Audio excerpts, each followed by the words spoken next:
நாங்கள் கோவை தெற்கு மாவட்டம்ல இருந்து வரோம். எதையும் எதிர்பார்த்தெல்லாம் வரல. ஆக்சுவலா பொதுக்குழு கூட்டம் தலைவர் வந்துட்டு ஒரு இன்சிடென்ட்க்கு அப்புறம் ஆஃப்டர் 1 மந்த்துக்கு அப்புறம் ஒரு மீட் போட்டிருக்காரு.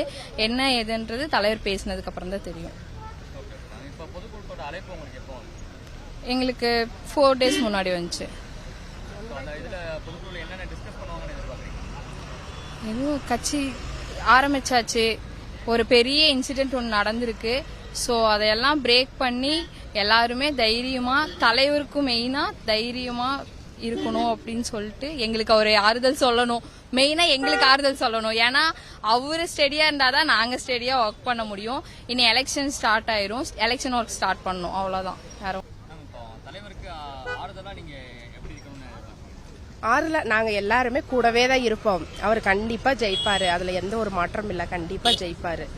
அவர் கம்பேக் கொடுத்திருக்கிறாரு. இப்ப என்ன பேச போறாரு, நாங்களும் ஆர்வமா தான் இருக்கிறோம். பார்க்கலாம் என்ன பேசுறாருன்னு பார்க்கலாம். ரொம்ப ஆர்வமா இருக்கிறோம். அவரு எங்களுக்கு அந்த பேசுறதுல தான் நாங்க இனி மோட்டிவேட் ஆவோம். அவ்வளவுதான்.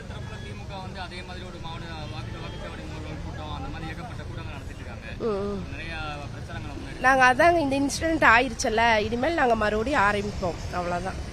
ஆமா, இனி அவர் பேசினதுக்கு அப்புறம் தான் அடுத்தடுத்து என்ன அப்படிங்கிற மாதிரி தெரியும்.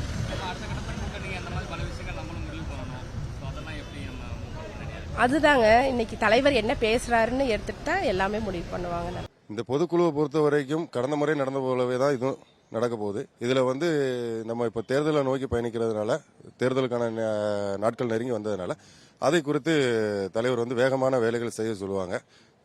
கட்சியுடைய வேலைகள் ரொம்ப இப்ப இந்த கரூர் சம்பவத்தினால ஒரு மாசம் பின்தங்கி இருக்கிறதுனால கொஞ்சம் விரைவில் எல்லா வேலைகளும் முடிச்சு சொல்லுவாங்க. மக்கள் மத்தியில கரூர் சம்பவத்துக்கு அப்புறம் கரூர் மக்களே சொன்னது, விஜய் அவர்களுக்கும் இந்த சம்பவத்துக்கு எந்த சம்பந்தமும் இல்லை அப்படின்னு கரூர் மக்களும் சொன்னாங்க.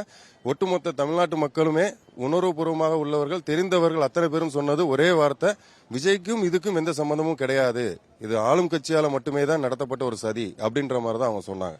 இதுதான் மக்களுடைய கருத்தாவும் இருக்கு.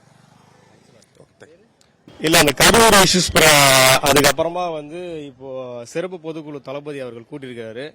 கண்டிப்பா இதுக்கு மேல தமிழக வெற்றி கழகத்துடைய பயணம் ரொம்ப வேகமா இருக்கும். நிச்சயமா ஒரு எழுச்சியா இருக்கும்.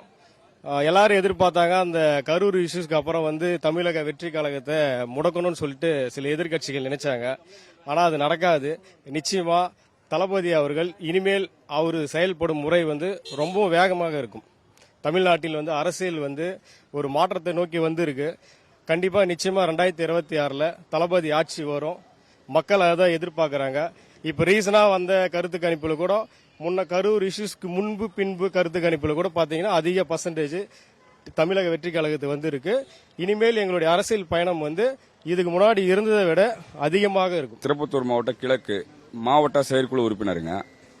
இப்போ பாத்தீங்கன்னா தளபதியை அதை கரூர் சம்பவம் நடந்தது பிறகு முடக்கலாம், அவரோட ஆட்சி, அவருக்கு மக்கள் எழுச்சி அதிகமா இருக்கிறதுனால ஏதாச்சும் ஒண்ணு பண்ணி மக்கள் மத்தியில் ஏதாச்சும் ஒரு பிம்பத்தை ஏற்படுத்தலான்ற மாதிரி எத்தனை பேர் வந்தாலும் தளபதியை மட்டும் ஒன்றும் பண்ண முடியாதுன்றது எங்களுடைய இன்னொரு எழுச்சி மூலியமாக நான் தெரிவிக்க விரும்புகிறோம். இதுவரை தமிழ்நாட்டில் திமுக அதிமுகன்னு சொல்லிட்டு இரு கட்சிகள் தான் இருந்தது. இன்னைக்கு மிகப்பெரிய கேம் சேஞ்சரா தமிழக வெற்றி கழகத்தில் அது தமிழக வெற்றி கழகம் தமிழகத்தில் அது மிகப்பெரிய அளவில் பார்த்தீங்கன்னா எழுச்சியா இன்னைக்கு காணப்படுகிறது. எந்த மாதிரி தடைகள் போட்டாலும் இனிமேல் தமிழக வெற்றி கழக கட்சி சார்பாக எந்த முடக்கத்தையும் ஏற்படுத்த முடியாது என்று ஆணித்தனமாக மக்களுக்கு ஆணித்தனமாக தெரிவித்துக் கொள்கின்றோம்.